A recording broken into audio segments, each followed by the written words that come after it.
La mort de l'évêque, aujourd'hui on veut masquer. Beaucoup de projets qui aujourd'hui ont foiré. Après l'école c'est chaud, la jeunesse est fauchée. Ils gaspillent tout nos dos pour une canne qui va foirer. Mais qu'est-ce qui n'a pas marché? Qu'est-ce qui n'a pas marché? Mesdames et messieurs, bonjour, bienvenue dans le bœuf bourguignon de Jackie Morpho sur JMTV+, un bœuf bourguignon qui va être du lourd aujourd'hui, oui, du lourd comme disent les jeunes, car nous recevons un grand champion, un grand maître. Vous avez donc compris, le bœuf bourguignon aujourd'hui sera sportif, mais un sport que vous allez certainement découvrir, car même en France où il est pratiqué, on le fait encore un peu dans l'ombre en attendant que les fédérations décident de l'homologuer. Et le grand champion qui va nous parler de son sport, c'est Fernand Lopez, enfant né au Cameroun et qui opère aujourd'hui en France. Bonjour Lopez.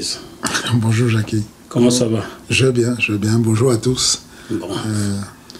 Formidable, hein? Ça fait plaisir de t'avoir là? C'est un plaisir partagé. Parce que j'ai l'impression que je suis en connexion directe avec la terre natale. Ah, la terre natale, le Cameroun. C'est ça.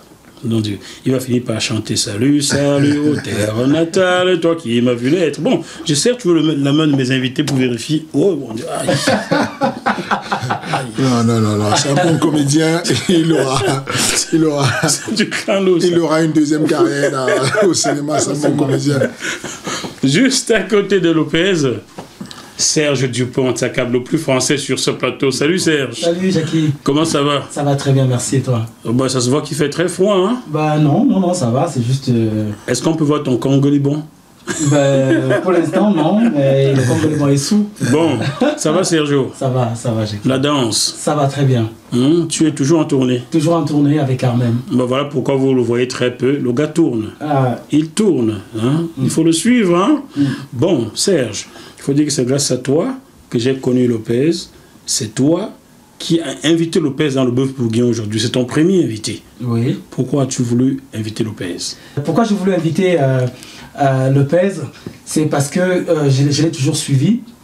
Et pour être honnête, Lopez, je le connaissais bien avant. C'était pas un ami. C'est l'ami à ma soeur, en fait, qui faisait aussi du judo. Ah, ta soeur fait du judo? Oui, elle a fait du judo. La soeur fait du judo, le frère danse. Bon, ben voilà. Le frère danse. Ah, voilà. Ah, donc, quand je l'ai vu et que je parle souvent de lui à ma soeur et que je suis justement le sport qu'il fait, il y a un truc d'artistique là-dedans, et qui m'a toujours fasciné dans la danse. Et c'est par chauvisme, on va dire, j'ai voulu aussi quelque part que mon pays lui rende honneur. Découvre ce monsieur. Découvre ce monsieur. Quelque part. Voilà, c'est tout. Bon. Merci beaucoup, je suis touché. Il n'oserait pas te toucher, hein. Je pense que tout le monde a peur de te toucher là. C'est costaud.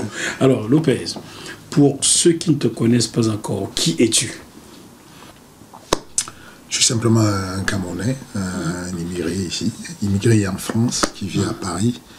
Et mon métier, c'est entraîneur.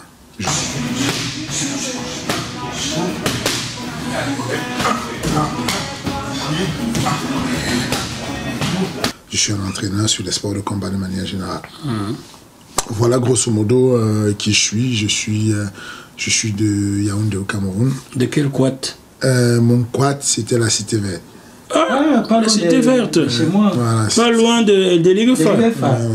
Cité Verte, je ne veux pas faire des jaloux parce qu'il y a certains aussi à Oyoumaban. À un moment donné, j'ai fait une bonne partie de ma vie à Oyoumaban. Encore, peut-être chez moi. Voilà, Cité Verte, Oyoumaban. De toute façon, les deux étaient collés. Et donc, voilà mon quat. Et le lycée Leclerc. Là où tu as été avec Serge? Pas avec moi, mais je le voyais. À cette période-là, voilà, on était en décalage sur les générations. Effectivement, je pense qu'on se voyait de loin. De loin, oui. Et donc voilà, lycée Leclerc, dans cette zone-là, et Ngouaikele de toutes les façons, puisque j'ai fait l'école départementale en Ngouaikele. D'accord, je vois l'école départementale là. J'ai fait l'école départementale avec certains de tes collègues d'ailleurs qui étaient au CETI. Qui ça? Dans ma génération, j'avais les jumeaux de Ngouaikele qu'on appelait Alima et Boué. Eboué? Voilà. Eboué, il est quelque part ici en France? C'est ça, il est quelque part ici. Tu me retrouves son numéro là, on va l'appeler tout à l'heure. Mais Eboué, on a fait le CETIC ensemble. Voilà. Oh, ma promotion. Voilà, c'est pour ça que je pense justement. C'est pour ça justement que je pense que tu as probablement connu mon papa, parce qu'à cette période-là où il était au CETI, mon papa était le directeur du CETI et des Lignettes de Ngouaikele, qui est devenu ensuite Lignettes de Soie. Oui, qui est eu Lignettes de Soie, et le CETI est devenu bordélique maintenant. Mais bon, allez, ça c'est un autre chapitre à voir. Alors, ton nom de famille? Owonyebe. Owonyebe, qui est une contraction de Owonyebe, qui, voilà, administrativement, je pense que c'était Owonyebe, je suis du centre. Oui. Le donc, blanc a écrit ça comme il voulait. Voilà. Bon, c'est sorti comme c'est sorti. Ça sort comme ça sort. Ça sort comme ça sort. et puis bon, voilà. Voilà.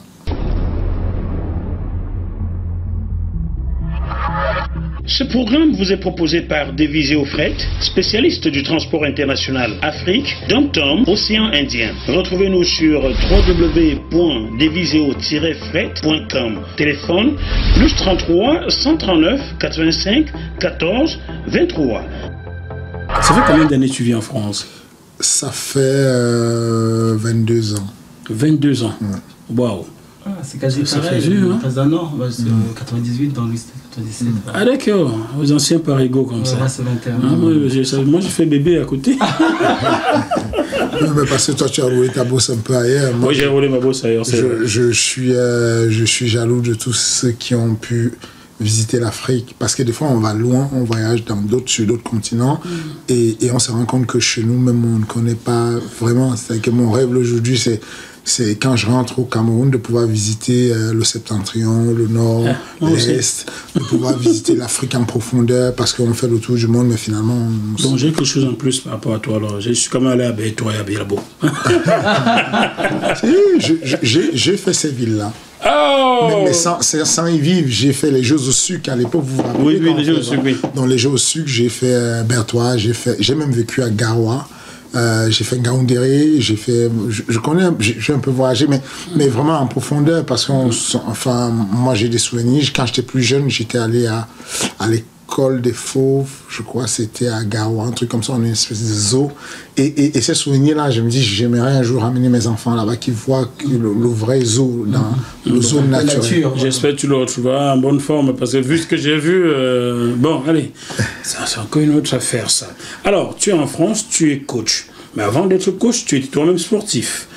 Et ton sport a un drôle de nom. On dirait que c'est une compagnie d'assurance en France.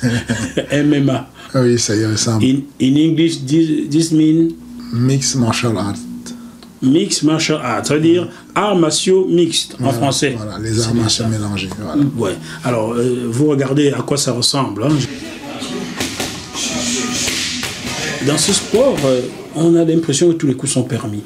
C'est ça, on a l'impression, c'est bien de le préciser. En gros, le fait qu'on dise que les arts martiaux mixtes font un peu un amalgame par le fait que tous les coups soient permis, alors que c'est tous les sports de combat des arts martiaux qui sont permis. Je sais pas si c'est-à-dire qu'en gros, c'est pas un sport plus permissif qu'un autre, c'est juste que tous les sports de combat, tous les coups permis dans les sports de combat de manière générale sont permis dans ce sport-là. Mais ça ne suffit pas que tous les coups sont permis. Il y a à peu près une trentaine de règles qui sont interdites, c'est très bien encadré, c'est-à-dire que je ne peux pas mettre les doigts dans les yeux, je ne peux pas mordre, je ne peux pas tirer les cheveux, je ne peux pas frapper les parties, je ne peux pas frapper l'axe de la colonne vertébrale. Enfin, il y a... Je ne peux pas taper là où il y a Dagobert, quoi. Voilà, Dagobert, on n'y touche pas. Il ne faut pas toucher Dagobert, faut pas... Voilà, donc c'est vraiment très bien encadré, mais il y a eu cet amalgame-là, puisque l'appellation de certains... l'appellation fait comme si tout était autorisé, mais en réalité, c'est de dire que si tu viens du judo et toi tu viens du MMA, ce que tu as fait en judo, ce que tu as fait en MMA, ce que j'ai fait en boxe, tout vaut dans ce sport-là. Mais avec les mêmes interdictions que dans tous les autres sports. Donc, du coup, on Ils sont quasi similaires ou Non, pas forcément. C'est-à-dire que je parlais de la boxe qui est un sport de percussion. Toi, tu as parlé du judo qui est un sport de préhension, comme l'origine de Thierry. Je salue un autre Camerounais qui était un brillant combattant de MMA, Thierry Soukudjou. Cameroun.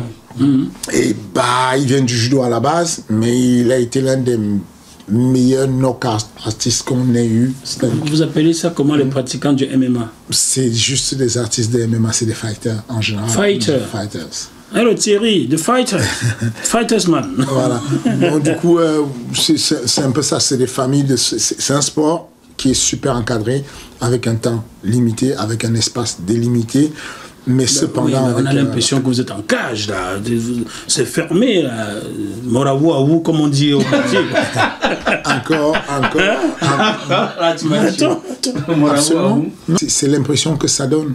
C'est pour ça qu'on a besoin d'avoir un mot de l'éducation dans ça. J'ai eu besoin qu'on m'éduque sur la tauromachie. Je n'aime pas la tauromachie. Je trouve que on met un mot un animal, mais certains considèrent que c'est un sport. C'est la même chose où je comprends et je conseille à certaines personnes qui ne comprennent pas, qu'elles ne puissent pas s'expliquer ce sport où on trouve des gens dans une cage. Mais en réalité, l'appellation cage fait avilissant, mais c'est pas ça. Une cage, c'est un octogone en réalité. C'est un espace de combat. Vu, ça a quoi, 8 côtés là, c'est ça? Voilà. En gros, c'est fermé, il y a les grillages, la porte est fermée. Tu peux sauter si tu as peur. Chers téléspectateurs, vous me voyez la cage. Hein?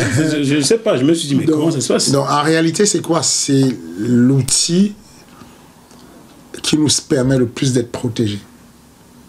Donc, ça a l'air bizarre, mais en fait, le combattant de MMA se sent le plus protégé en cage. Je vais vous expliquer pourquoi. Oui.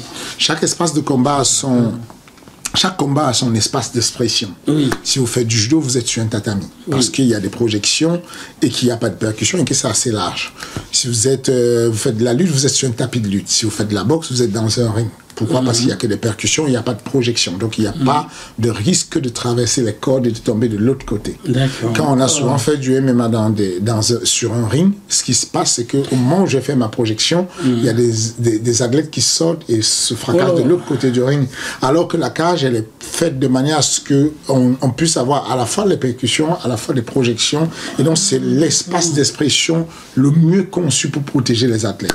Ces grillages qu'on voit là sont en fil de plastique, hein, c'est ça, hein?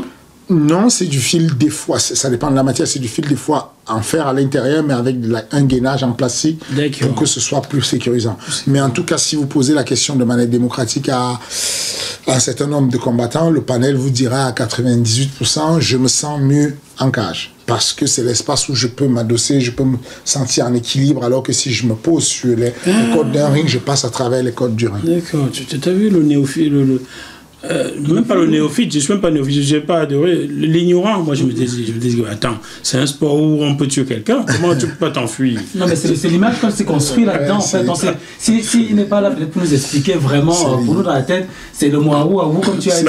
C'est plutôt, enfin, si on va dans le cadre technico-tactique de la chose, c'est même l'un des sports où la fuite est le plus possible.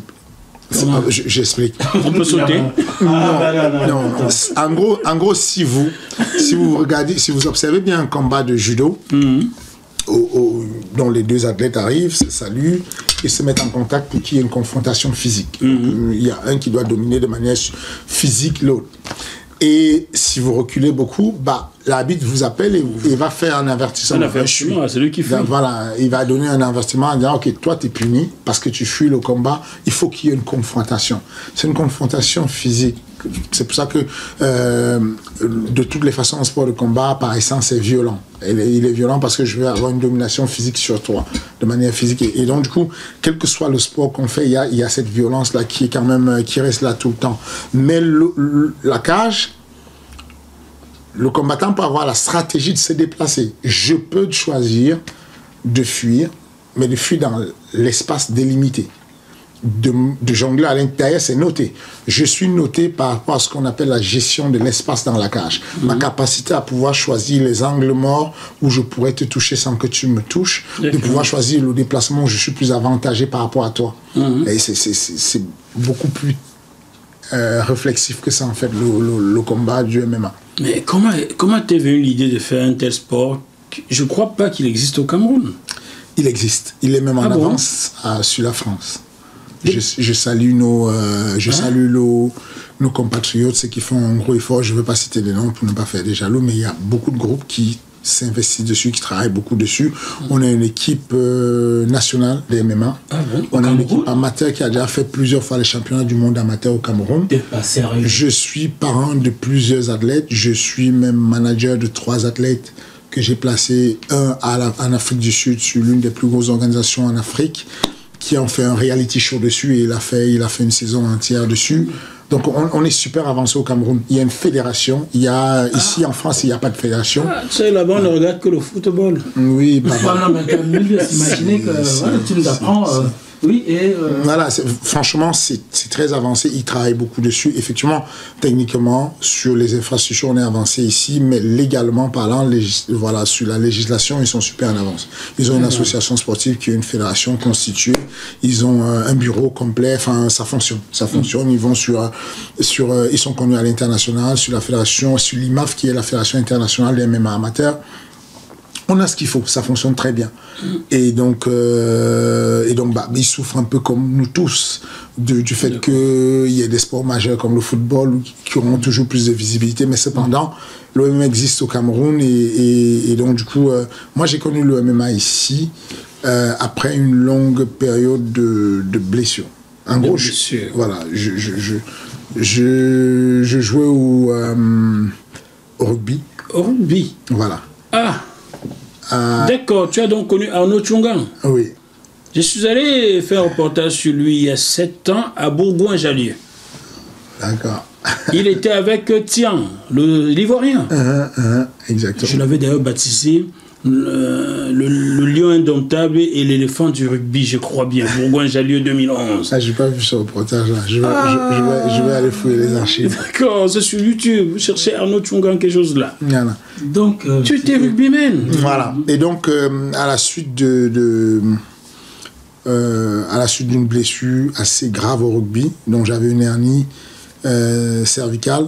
En gros, il y a 2 vertèbres, au milieu il y a un disque, les 2 vertèbres pèlent sur le disque, il y a ce qu'on appelle une nucléeuse et ça vient sectionner la moelle épinière.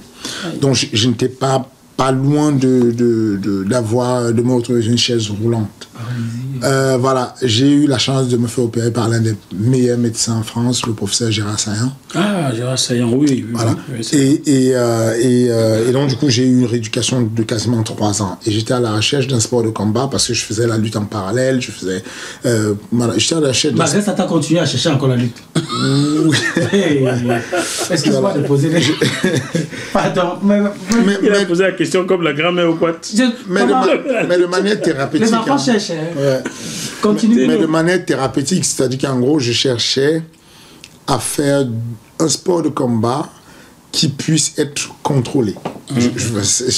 Voilà, je vais essayer de m'expliquer.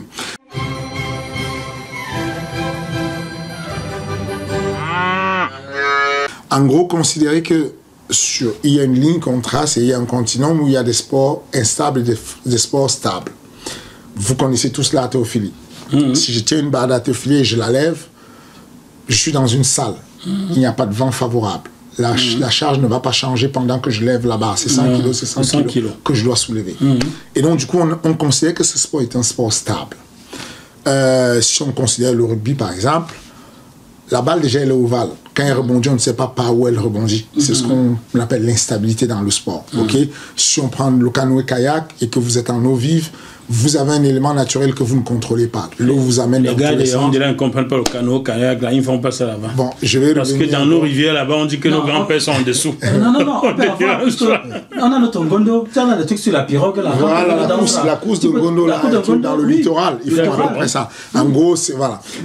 En gros, tout ce que j'essaie de dire, c'est que les éléments du rugby, quand je joue au rugby, faisaient que c'était instable parce que le rugby a ce qu'on appelle le droit à la charge. Si je tiens la balle, l'adversaire a le droit de charger sur moi et me faire tomber. C'est ce qu'on appelle un plaquage. Quand il fait son plaquage, c'est ce qu'on appelle un mouvement balistique parce qu'il ne peut pas freiner le plaquage en l'air. S'il a plongé, il a plongé. Donc si je ne bouge pas, il va me faire tomber de toutes les façons. Je cherchais donc un sport beaucoup plus stable. Et c'est comme ça que je suis tombé sur un club de MMA qui m'a accueilli et où on faisait une pratique qui s'appelle le grappling. C'est la partie... Le grappling, c'est la partie de sol, en fait. Le sol, oui, oui. Voilà. Et cette partie-là, l'avantage avec le grappling, c'est que pendant qu'on lutte, si jamais je sens qu'on me tient le cou et que ça va me faire mal, j'ai juste à faire ça et c'est le code pour qu'on me laisse tranquille et qu'on me libère la partie qui pourrait me faire mal. Tu veux un Congo ça? Dis-moi tout. En novembre 2008, à Colombe, je suis arrivé dans un club de grappling tenu par un gars congolais. Et on m'a donné un gars entier là, qui était là depuis. Il ne savait pas que j'avais un jour fait la lutte traditionnelle à l'INJS. Quand j'ai pris le gars, j'ai mis là. Tu as serré le corps? J'ai serré.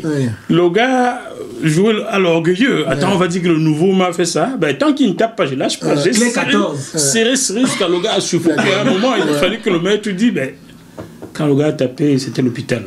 Ça m'a choqué et j'ai arrêté le grappling. Oh, c'est dommage que tu ça devrait être notre vision. Non, j'ai arrêté parce que j'ai failli tuer quelqu'un. Voilà, parce que c'est ça le truc d'un sport codifié, c'est ça. C'est qu'il faut que celui qui est victime puisse avoir le code de dire stop, c'est un jeu. L'honnêteté, l'humilité. Voilà. Et donc, voilà. En tout cas, de fil en aiguille, je fais ce sport. Tu as fait le grappling? Voilà, parce que je reprends goût au sport, à la lutte, sans être obligé de subir des mouvements balistiques que je ne peux pas contrôler. Et donc, de fil en aiguille, je sens que ça tient la route, que je me sens mieux, que l'opération s'est bien passée. Et je refais de la lutte olympique, je refais de la boxe, de la boxe thaïlandaise, voilà. Et petit à petit, je reprends l'OMMA. Je prends l'OMMA, je fais une vingtaine de compétitions professionnelles, de combats professionnels, une vingtaine de compétitions de combats amateurs. Et puis finalement, à un moment donné, je glisse petit à petit sur l'enseignement, sur la pédagogie. Et je deviens entraîneur. Donc là, tu as gagné quelques combats en France? Oui. Aux États-Unis aussi? Oui, un peu partout dans le monde, j'ai combattu un peu partout. Et comment ça se fait qu'au Cameroun, on ne parlait jamais de toi? Ou c'est moi qui ne voyais pas? Je ne sais pas, ça va toujours dépendre des milieux. C'est-à-dire que je pense que tu as été journaliste plus sur du football, sur les affaires plutôt politiques, les sports de combat. Voilà, je pense que... Bon, je n'ai pas été journaliste au Cameroun, donc je suis journaliste formé en France, français, donc voilà, je suis journaliste français. C'est ça. Donc du coup, je ne pense pas que je sois connu ou populaire, mais je pense quand même que sur le sport de combat de manière générale, voilà, j'ai été un peu suivi par ceux qui étaient de cette mouvance-là, qui m'ont suivi depuis le lycée faire le sport, ils ont toujours un peu suivi... Voilà. Mais encore une fois, ça reste dans des séries. Et comment le rater, lui? C'était déjà d'avoir non seulement un combattant, mais une star, parce qu'il avait des looks improbables. On parlera on revient là-dessus après quelques minutes de réclame.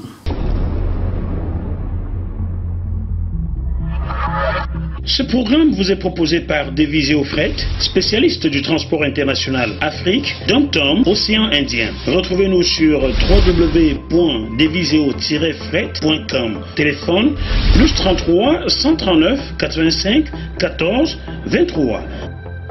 Chers téléspectateurs, nous sommes toujours dans le bœuf bourguignon de Jackie Moifo. Aujourd'hui, nous recevons Lopez, enfant de la cité verte, là où rien n'est plus vert aujourd'hui du tout, vous pouvez vérifier. On a tout coupé. Il y a plus. Il fait chaud dans ce coin-là. Le thermomètre monte parfois 40 degrés, alors que quand nous naquîmes, on atteignait difficilement les 30 degrés à Yaoundé. Ouais. Même pas 25 degrés. Mais bon, il faisait beau. Aujourd'hui, il fait si chaud qu'on se demande est-ce qu'on est au Sahel. Mais bon, c'est pas grave. Alors, Lopez, ton sport, le sport que tu adores, le MMA, est reconnu dans le monde entier, mais dans ton pays d'accueil, la France, ne l'est pas. Qu'est-ce qui pose problème? Qu'est-ce qui pose problème? La sécurité. Comment ça, la sécurité? La France est un pays avant-gardiste sur la sécurité. On prend beaucoup soin, on peut voir avec la sécurité sociale, on prend beaucoup soin des citoyens français. Ils font vraiment attention. En général, on est très prudent sur ce qui est de l'intégrité physique des Français. Et donc, du coup, je pense qu'on en est un peu victime. attention, la sécurité, c'est pas une mauvaise chose. Nous sommes l'un des rares pays où nous pouvons enseigner le sport. Il faut avoir des connaissances en biomécanique, en physique, sur le droit du sport, sur le cadre institutionnel. Même le droit à l'image. Voilà, comprendre ce dont on a le droit de faire ou pas, quelles sont les responsabilités engagées en tant qu'entraîneur. Si jamais j'entraînais quelqu'un, il faudrait que je puisse comprendre la biologie, la physiologie, que je puisse dire que un jeune de moins de 7 ans, je peux lui appliquer telle chose et voilà les conséquences pédagogiques, voilà ce qui pourrait arriver. Une personne âgée, je vais faire attention à son ostéoporose, aux maladies cardiaques, voilà.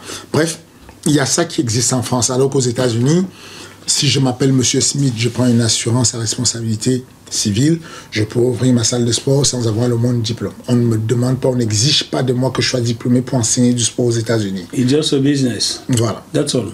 Voilà, l'assurance te couvre et tu te débrouilles.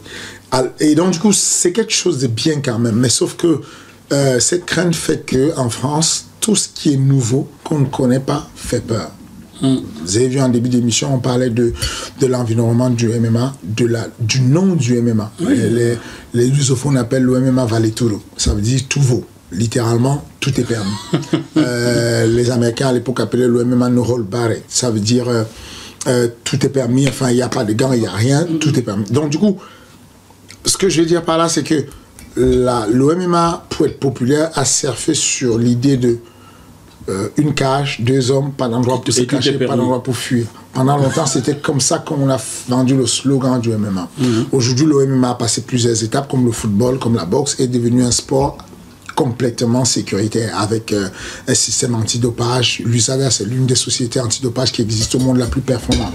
Elle teste, les adeptes de ma salle sont testés systématiquement, y compris par la fédération, la commission de dopage en France ou la commission internationale. La santé, on fait une batterie de tests pour pouvoir combattre, des tests de sang sur l'hépatite B, C, le sida, VIH, tout ce qu'il faut pour qu'on soit sûr que les adeptes soient en santé.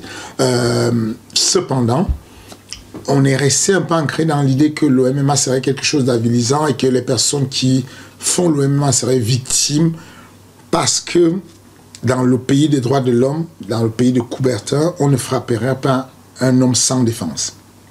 Pourquoi sans défense? On considère qu'un homme qui est à terre est sans défense. Ça, c'est l'idée du pays de Coubertin, en fait. C'est de dire, s'il y a quelqu'un à terre, il est sans défense et donc on doit frapper dessus. Mais on a juste oublié de rajouter la mention qu'il soit vraiment sans défense, parce que je vous ai parlé du grappling. Et en gros, un athlète de grappling, lui, il va tout faire pour que vous alliez au sol. C'est au sol que ça se passe. C'est à terre. Comment j'adore au sol. Quand tu as le courrier là, c'est à terre. Ça ne sort plus. Voilà. Donc, du coup, pour que ça ne se passe pas à terre, tu dois devoir rester debout et trouver des stratégies et frapper pour qu'ils ne reviennent pas vers toi. Donc, du coup, c'est un code, c'est une règle, c'est un règlement et c'est quelque chose de bien encadré où tu choisis de le faire et où les règles sont adaptées.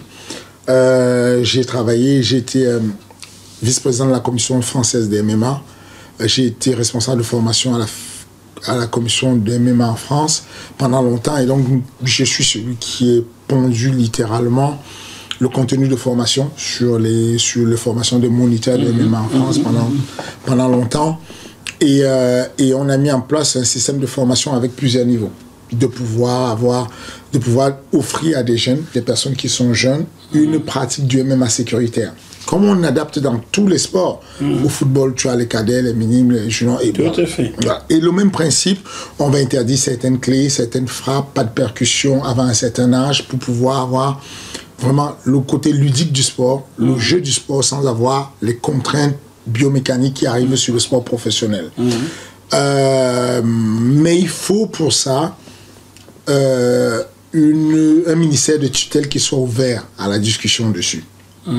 On a eu la chance récemment avec l'ex-ministre du Sport qui vient à peine de partir, Laura Flessel, d'avoir une oreille tendue. Elle a demandé à venir à la rencontre du MMA, au MMA Factory. Le MMA Factory, c'est le nom de ma salle de sport, dans le 12e arrondissement à Paris. Donc, j'ai reçu la ministre de Sport avec mon équipe dans ma salle pendant près de 3 heures. Elle était venue pour quelques minutes, mais elle a aimé. Ouais, elle a aimé. Laurent Flessel. Voilà. Elle a fini de piquer, maintenant elle risque de courir. Voilà, c'est la championne olympique de Fleuret, voilà, épée. Et donc, du coup, finalement, elle était sur quelque chose de plutôt correct, de plutôt ouvert, où la question sur laquelle on parlait, on discutait, elle et moi, ce n'était pas sur la faisabilité du projet, mais sur comment faire le projet, en fait. C'est-à-dire que la légalisation du MMA, pour elle, c'était quelque chose d'évident. En gros, le ministère de tutelle, dont le ministère des Sports, est le garant de l'intégrité physique de tous les Français. Si on considère que le MMA est quelque chose de dangereux et de mauvais de délétère, on devrait voter une loi au ministère des Sports, à l'Assemblée, voilà, et dire quiconque pratiquera le MMA sera passible d'1 an de prison et 50 000 € d'amende. On n'en est pas là. On pense plutôt. On va plutôt lui en donner s'il fait du MMA. Voilà.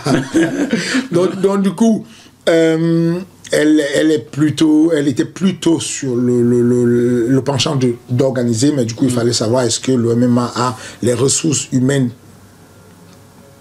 nécessaires pour être autonome sur une fédération, ou est-ce qu'on devrait intégrer la commission française des MMA sous une fédération déjà existante, une fédération olympique par exemple. Peut-être de boxe ou de judo, ce qui était plutôt mon penchant. Okay? Pour le moment, en attendant de grandir un peu plus. Voilà. Du coup, finalement, ça ne s'est pas fait avec elle, en tout cas. Parce qu'elle est partie. Pour des raisons que vous ne connaissez pas. Oui, pour des raisons un peu complexes. Et donc, du coup, on a une nouvelle ministre, toujours une INSEPienne, quelqu'un qui a fait aussi qui a fait de la natation. Oui. Et puis, finalement, on n'est pas aussi loin. La porte n'est pas fermée, puisque je me suis laissé dire que elle était ouverte dessus et qu'elle travaillait dessus sur la suite du dossier de Madame Flessel. Elle est au-dessus, quoi. Elle est sur le dossier. Elle est sur le dossier. Parce que généralement, on est tous sur le dossier. Mais on est au-dessus, longtemps, on est au-dessus. Et on finit par l'écraser. Bon, Madame la ministre, il faut aller voir. Moi, j'ai fait, c'était bien. Bon. Voilà un peu, voilà ce que je peux faire de l'état des lieux du MMA.